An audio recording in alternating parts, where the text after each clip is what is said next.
Welcome to Beyond Great Sex, the podcast that will revolutionize your sex life. I'm Morgan Horn. I'm a sex and intimacy coach, and I am going to give you the tools to create the mind-blowing sex life that you've been craving.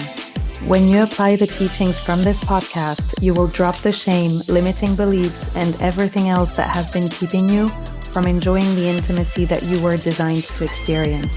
Instead, you will unleash your unlimited potential, sexual and beyond. When you work with me, great sex is only the beginning. We're going beyond. Hello, lovelies, and welcome to today's episode where I want to start by asking you a very simple question. Are you fulfilled sexually? And by fulfilled, I mean, does your sex life fully satisfy you? Are you currently living the sex life of your wildest dreams? Or are there aspects that you would like to change if you could? If you are not 100% sexually fulfilled, the good news is that whatever the reason or the level of your dissatisfaction, you can change things completely. A passionate and deeply connected sex life is totally within reach, and it's up to you to create the intimacy you crave. Because contrary to a lot of things I hear out there, a fulfilling sex life is not something that just happens to us if we're lucky enough or only if we have the quote unquote right physiology for it. I hear from women who struggle that other people are naturally into sex, but that they didn't get that gene, or that others are good at it while they should just give up, that others got lucky and found the right partner, but they didn't.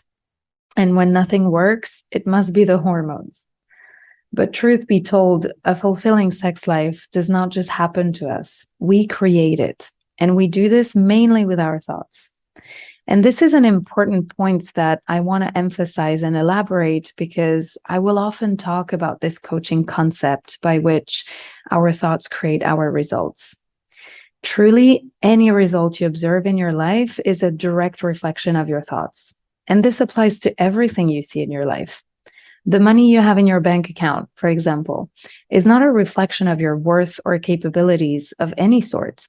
The number you see on your bank statement just reflects your thoughts about what you are capable of earning, your thoughts about money, about how easy or difficult it is to make money, about work, business, about time, investment, value, effort, and so on. And the same goes for your sex life.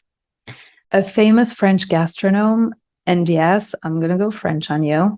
He once said, "Tell me what you eat, I will tell you who you are." Now, I want to tell me how you fuck, I'll tell you what you think. And yes, I have plenty of these coming.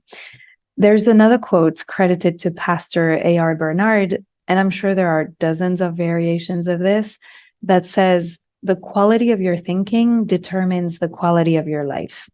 And I can confirm that your sex life is no exception to this rule. The quality of your sex life is determined by the quality of your thoughts about sex and intimacy, about what sex should or shouldn't look like, thoughts about your partner, about the relationship, thoughts about yourself, about your body, about your desirability, your lovability, etc.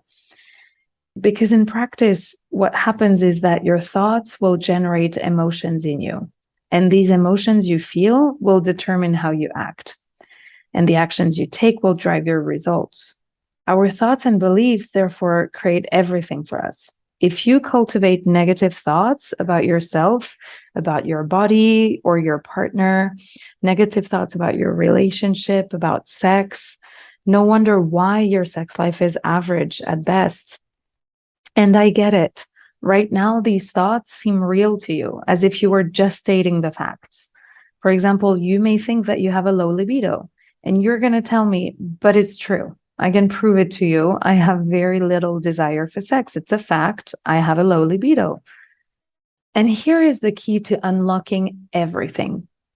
You are creating what you think you are observing. And I'm going to say that again because it is so important. You are creating what you think you're observing. These thoughts are just sentences that your brain has repeated to itself often enough to the point that you have started believing them and seeing the evidence of them, and it has become a reality for you. Because your brain is a logical animal. It doesn't like to see dissonance, to see contradiction of what it believes. Your brain has been actively looking for evidence to support these beliefs it has been repeating to itself.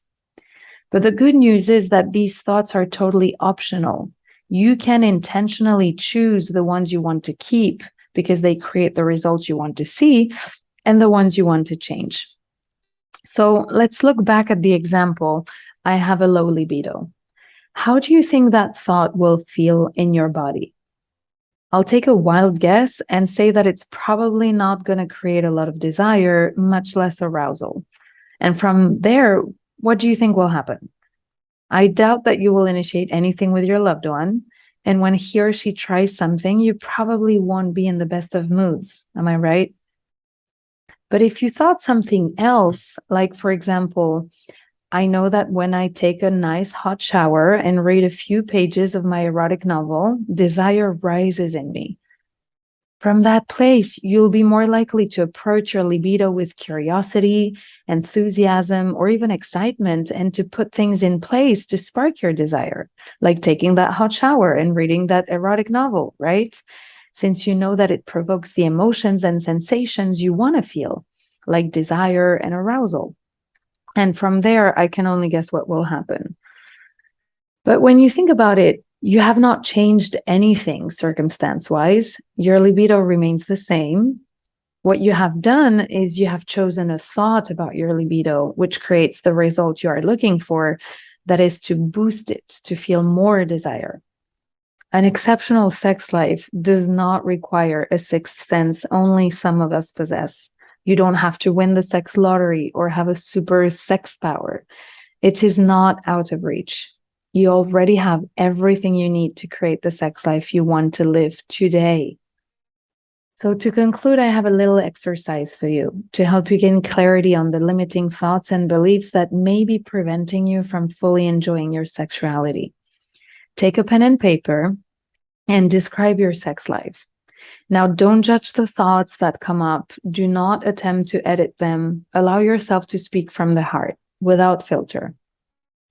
Once you have put everything on paper, you want to ask yourself this question: what am I feeling as I read this? And you can do this for every sentence or thought you wrote down.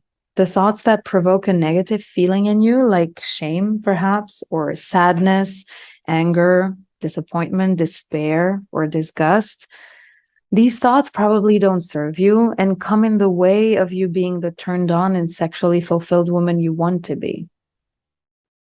Once you've done this, you can ask yourself if these thoughts are true, or is there perhaps another way to look at things? What if the opposite were true? How else could you view the situation? Would someone else have a different opinion? Over time, as you question these thoughts, you will notice that without forcing yourself to think otherwise, they will gradually loosen their grip. Because it's when we gain clarity that things start to shift and we can begin to create change. All right, my loves, that's all for today. I will see you next week. If you have loved this episode, please add a rating, write a review, and share it around to help spread the word to all the women out there who need to hear this. I am so grateful for you listening. And if you are ready to take this work deeper, book your discovery session with me at www.morganhorn.com. That is morganehorn.com. We will explore any issue you would like help with, and you will learn all about my coaching program so you can get started on creating the sex life of your wildest dreams. I will see you there.